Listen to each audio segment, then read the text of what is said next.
durante el próximo programa son de exclusiva responsabilidad de quien o quienes las emitan y no necesariamente representan el pensamiento de Radio Estación. Todo el mundo siempre quiere algo. Algo más de lo que ya tiene o no tiene.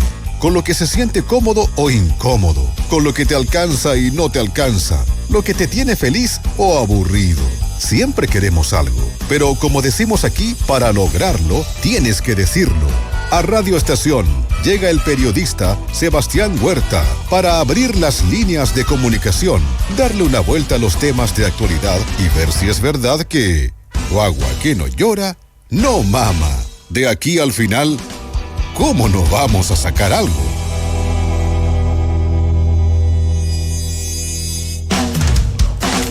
Muy buenas tardes. Oye, entramos tarde hoy día, se nos atrasó ahí la hora un poquito, pero estamos muy contentos. Hoy día fue un día bastante rico. Yo encontré que estuvo un clima privilegiado, porque sé que en Santiago están con harto frío. Me han contado varios que se supone que iba a llover, pero no llovió tanto. Así que, bueno, parte de lo que el clima, cómo ha ido cambiando también, cómo nos va traicionando de repente. Pero acá en Arica estuvo bastante rico, de hecho, en algún momento con un sol bien potente. Oye, hoy día tenemos como invitado a una persona que conozco ya hace muchos años. Me tocó trabajar con él. La verdad es que siempre he dicho que es una de esas personas que tiene 1.000.000 de ideas. Siempre está con una y otra idea, con uno y otro libro. Ya hace poquito lanzó uno nuevo. Chile ahora es cuando, de Joaquín Lavín. Así que quiero darle la bienvenida a Joaquín. Joaquín, ¿cómo estás? Muy bienvenido aquí a Radio Estación. ¿Cómo estás? Oye, aquí con frío, tal como tú dices, llovió bastante, ¿eh? Lo que pasa es que se había hablado que iba a llover 5 o 6 días seguidos, eso no pasó, pero que llovió mucho. A eso al mediodía ya había parado, pero todavía con bastante frío, así que añorando el clima ariqueño. Sí, no, acá estuvo bastante rico. Oye, Joaquín, una pregunta y quiero partir al tiro al hueso. Tú lanzaste este libro, Chile ahora es cuando, cómo retomar el progreso y transformarnos en una economía verde. Llevamos bastante ya años, yo diré, no sé, y tú me puedes corregir, pero con una economía, podríamos decirlo, estancada. En nuestra región, definitivamente en retroceso. Y estamos teniendo una discusión entre cómo podemos avanzar en materia de progreso, pero también cómo podemos ir respetando el medio ambiente. Acá tenemos un ejemplo súper claro, que es el caso Quiborax, que más que entrar en ese caso, contarte que es una minera que ha tenido que paralizar sus obras, ahora pudo retomar, etcétera. Pero la verdad es que son cosas que, la verdad, fuentes económicas y laborales muy importantes para la región. ¿Cómo podemos retomar el progreso y también transformarlo en una economía verde, Joaquín? Bueno, tal como tú dices, Sebastián, esa es la esencia de este libro. Aquí se plantean 3 cosas. Lo primero es que Chile tiene una oportunidad extraordinaria. O sea, la economía chilena se está arrastrando, porque esa es la verdad, hace años ya arrastrando, y debería estar volando. ¿Por qué debería estar volando? Porque Chile tiene justamente lo que el mundo necesita hoy día. El mundo está luchando contra el cambio climático, tú sabes. Quiere electrificarse, quiere energías limpias. Cuando pienso en sol, pienso en Arica, pero no solo en Arica, pero hay industrias nuevas que se están desarrollando y que Chile tiene todo para desarrollarlas. Por ejemplo, el hidrógeno verde, la desalación, todo lo que tiene que ver con los recursos naturales, todo lo que tiene que ver con el clima. Chile tiene un clima especial que permite que podamos producir lo que hoy día se llama los superalimentos, los que tienen propiedades especiales, digamos. Y Chile, en el hemisferio sur, tiene condiciones privilegiadas para eso. Y además tenemos una costa en el Pacífico, y el Pacífico es el océano en que hoy día está pasando de todo, porque es el lugar que enfrenta las dos grandes superpotencias tecnológicas, China y Estados Unidos. Y ahí está Chile, que tiene a China como un socio privilegiado. Entonces tenemos todas las condiciones.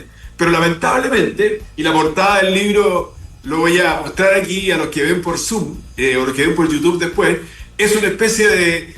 había un cuento, tú eres demasiado joven para esto, Sebastián, pero que era Gulliver en el país de los liliputienses. Gulliver era un gigante, muy gigante, pero que los liliputienses, cuando se quedó dormido, le pusieron hilos, tantos hilos, que al final el gigante quedó amarrado. Yo siento que a Chile lo amarramos. En los últimos 15 años le pusimos tanto regulaciones, situaciones, permisos que hay que pedir, que al final nadie hace nada, el país está estancado, y yo planteo hacia el final del libro que hay que desamarrar Chile y cómo podemos hacer los chilenos socios del crecimiento. Y creo que Arica y Sebastián tienen mucho que decir, porque cuando hablamos de sol, lo dijimos así como clima bonito, pero el sol hoy día, tú sabes, es una riqueza, ¿eh? Porque el sol es energía. No, oye, y hay una cosa, hay una serie de cosas, porque tú dices el sol, perfecto, el sol podemos hacer muchas cosas.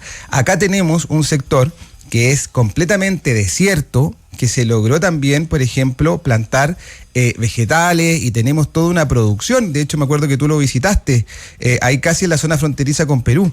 Pero estamos teniendo, por ejemplo, un problema con el agua, ¿ya? La escasez de agua. Y yo recuerdo que una vez tú, no sé si fue una columna o en el libro anterior, que tú hablaste también de cómo generar una agricultura, por ejemplo, de cara al mar, de cara a esta agua que nos permita a poder obtener más agua. Acá tenemos ciertas zonas, por ejemplo, Hacha, que el agua está súper limitada. Y una cosa, en Hacha está la cárcel de Hacha. Están teniendo problemas de agua. No tenemos todo el día agua en ciertos sectores. Se corta desde las 10 de la noche hasta las 10 de la mañana. ¿Cómo podemos, por ejemplo, ponernos de acuerdo en la importancia de una desaladora? Porque de repente está la discusión, no, que daña acá, que daña allá. ¿Cómo podemos ponernos de acuerdo en cosas que son esenciales? Oye, una cosa que te quiero decir, Sebastián, antes de seguir, que es que no hay ninguna contradicción entre desarrollo y medio ambiente. Tú tienes que tener, obviamente, las regulaciones adecuadas. Pero lo que pasa es que en Chile se nos pasó la mano en el sentido de que pusimos tantos permisos y tantas regulaciones y además de eso no se cumplen los plazos, que un proyecto de inversión se anuncia y se demora 10 años en hacerse. Te digo esto porque en los países más desarrollados ellos han buscado la combinación que permita que las inversiones se hagan sin dañar el medio ambiente, y Chile puede hacerlo también. Cuando yo te hablo del sol, te estoy hablando de lo siguiente. El sol es, por así decirlo, el motor de industrias como el turismo, pero para eso ustedes tienen que arreglar primero el problema de seguridad. O en Chile tenemos que arreglar primero el problema de seguridad. Después la energía solar, después la desalación y después la agricultura del desierto. Recuerdo perfectamente haber ido a Pampa Concordia, que es una zona que tiene, tú lo sabes, un clima privilegiado, tal como lo tiene el Valle de Azapa. Tú en esa zona puedes lograr 4 o 5 cosechas de tomates al año por el clima privilegiado, por el clima con más calor, versus 1 o 2 en la zona central. Lo que falta es agua.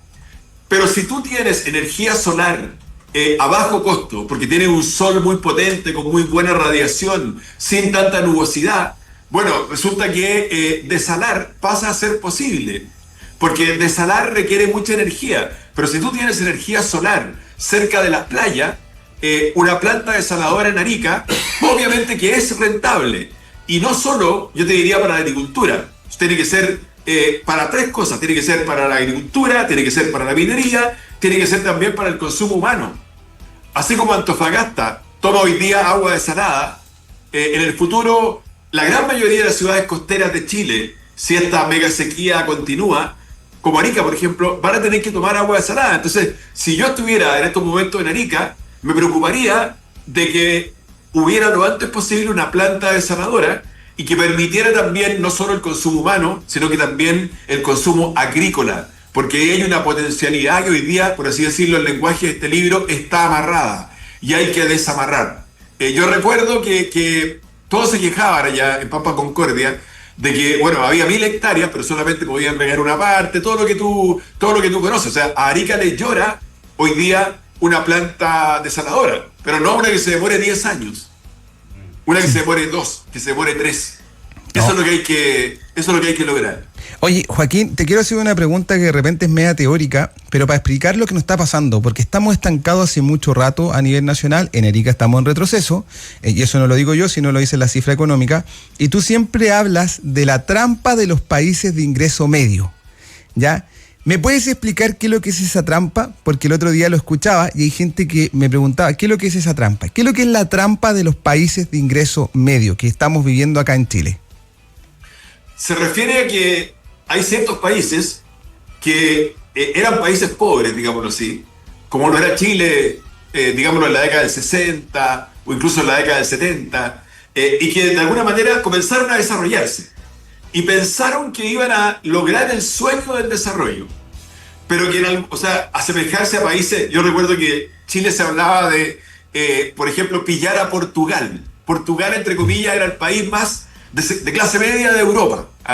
Digamos ya, no vamos a ser Alemania, no vamos a ser Finlandia, pero pillemos a Portugal.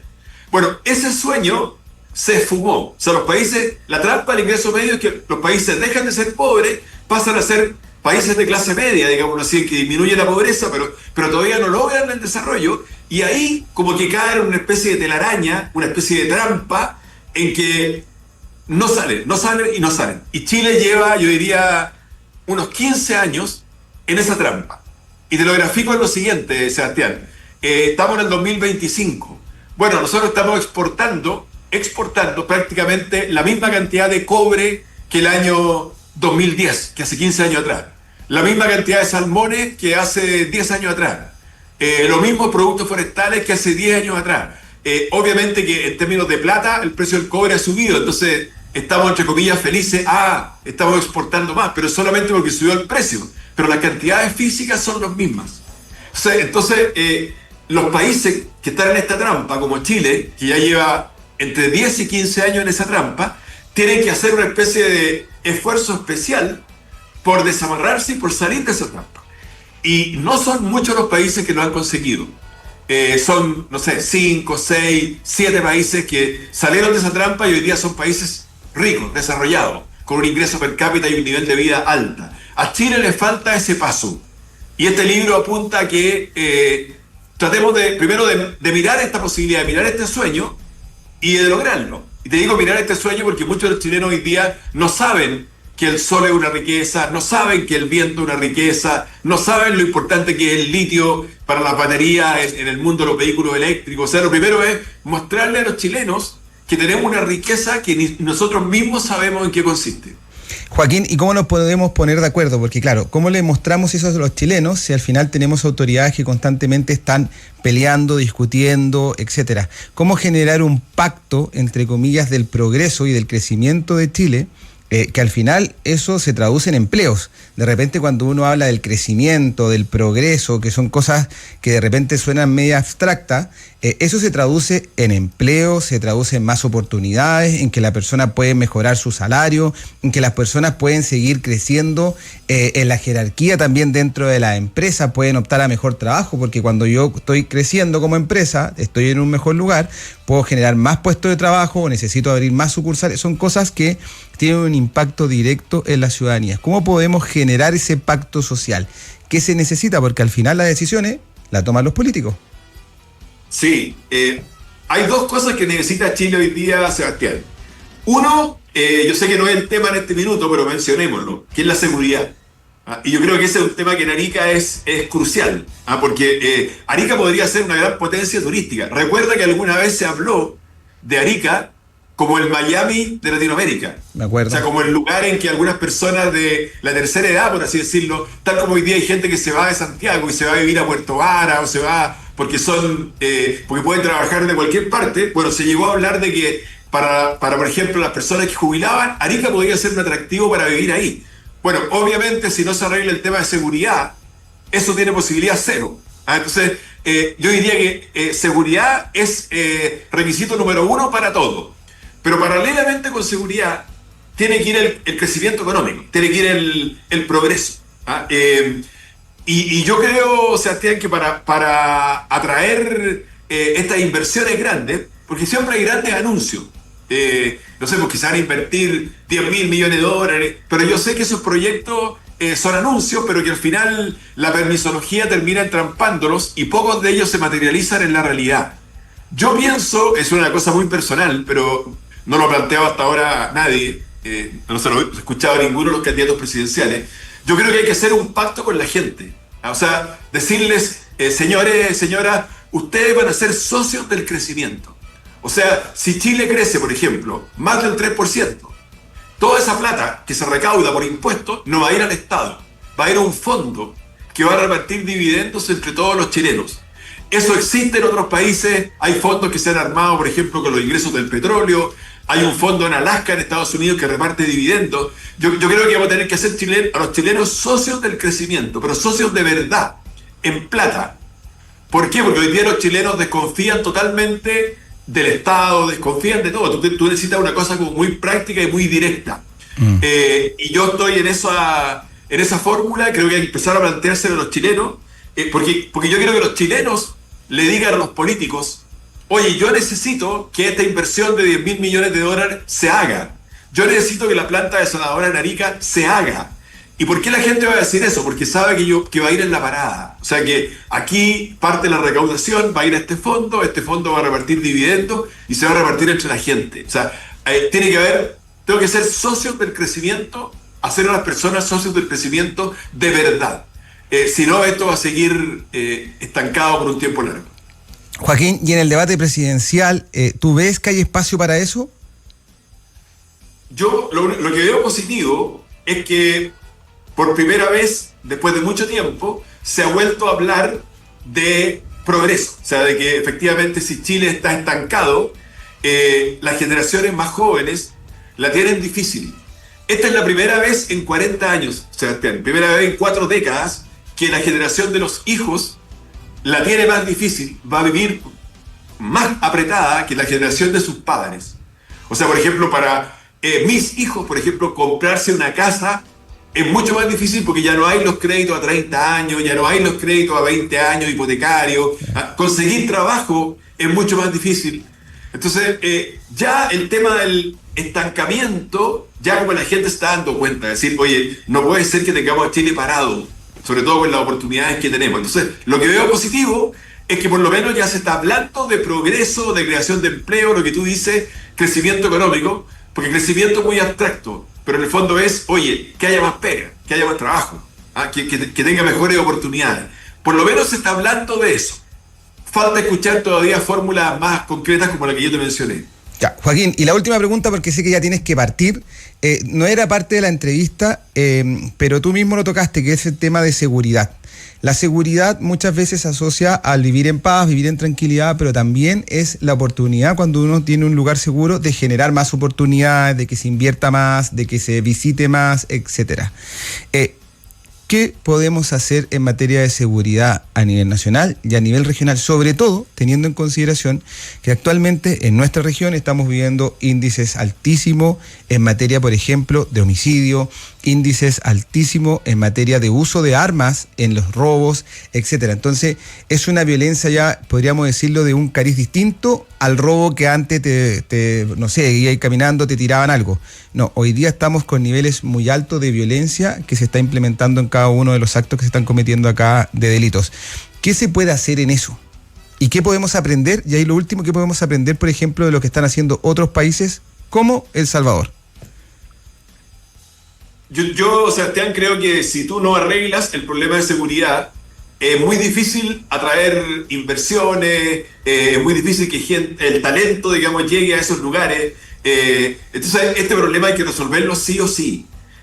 Yo creo que ahí las candidaturas presidenciales han planteado más temas. Obviamente tiene que haber más cárceles, obviamente tiene que haber mano dura.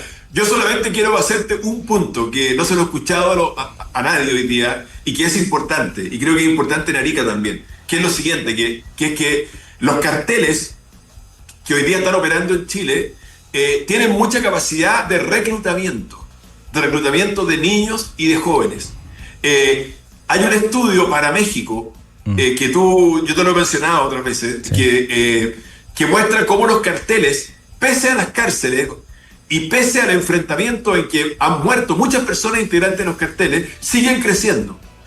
Y al final lo que esos estudios dicen es que esos carteles, cuando pierden a alguien, pierden entre comillas a un soldado, piensa en el Tren de Aragua, piensa en todos los carteles que tú conoces y operan también en Arica, y operan también en Perú, y ustedes están ahí en esa zona. Bueno, esos carteles lo que hacen es que se fijan en esos niños, 12, 13 años, que son desertores escolares, o sea, que están faltando a la escuela, dejan de ir a la escuela en sectores vulnerables. Y a esos niños son los que ellos captan. Y le ofrecen, por así decirlo, entre comillas, la plata fácil, pero la plata fácil que significa involucrar prácticamente su vida completa hasta perderse, porque cuando tú caes ahí en esos carteles es prácticamente imposible salir después. Entonces, yo me sumo a todo lo que probablemente los candidatos presidenciales están proponiendo. El ejemplo de El Salvador es claro en el término de una cárcel tan distinta a la chilena, porque en Chile las cárceles son a veces oficinas de los carteles, claro. Y no son aisladas de verdad. La de El Salvador es aislada de verdad. Pero fíjense, por favor, y es un tema del municipio, también de la gobernación, de los que administran los colegios, los niños que están faltando a clases en las zonas vulnerables. Porque esos son los niños que van a ser después carne de cañón para ser reclutados por esos carteles. Te doy esa mirada porque esa mirada a veces no se menciona y creo que es muy importante siguiendo la experiencia de otros países. Y una cosa que te quisiera agregar, Sebastián, porque me ha tocado ir muchas veces a Arica por diferentes razones, a veces en la campaña presidencial. Ustedes tienen que dejar de mirar a Santiago. O sea, en el fondo, las regiones hoy día tienen que tomarse en serio que son gobiernos regionales, los municipios. Muchas de las soluciones, se dice que todos saben dónde aprieta el zapato. O sea, los que viven ahí muchas veces tienen mejores soluciones que los que están en Santiago, que los que están en la zona central. Entonces, a veces hay que un poco, yo siento que a veces se mira mucho, bueno, allá se toman las decisiones, Santiago, nosotros aquí como que, no, ustedes tienen que tomar las decisiones, ustedes tienen que tomar los problemas de la región, digamos, en sus manos, y así van a encontrar mejores soluciones. A lo mejor van a buscar financiamiento en Santiago, pero la idea tiene que surgir de allá. Oye, vamos a ir a un temita musical, pero te quiero despedir, Joaquín, te quiero dar las gracias. Siempre es un agrado conversar contigo porque estás ahí dando ideas, dando propuestas, presentando libros, etcétera. Te quiero agradecer, un abrazo gigante, ánimo con el frío que hace allá y nos estamos viendo muy pronto. Gracias, Sebastián, que estés muy bien y saludo a todos los auditores de Radio Estación. Chao. Un abrazo gigante. Oye, vamos a un temita musical y volvemos aquí a Radio Estación. Vamos a conversar ahí un par de cositas que han pasado aquí durante la semana.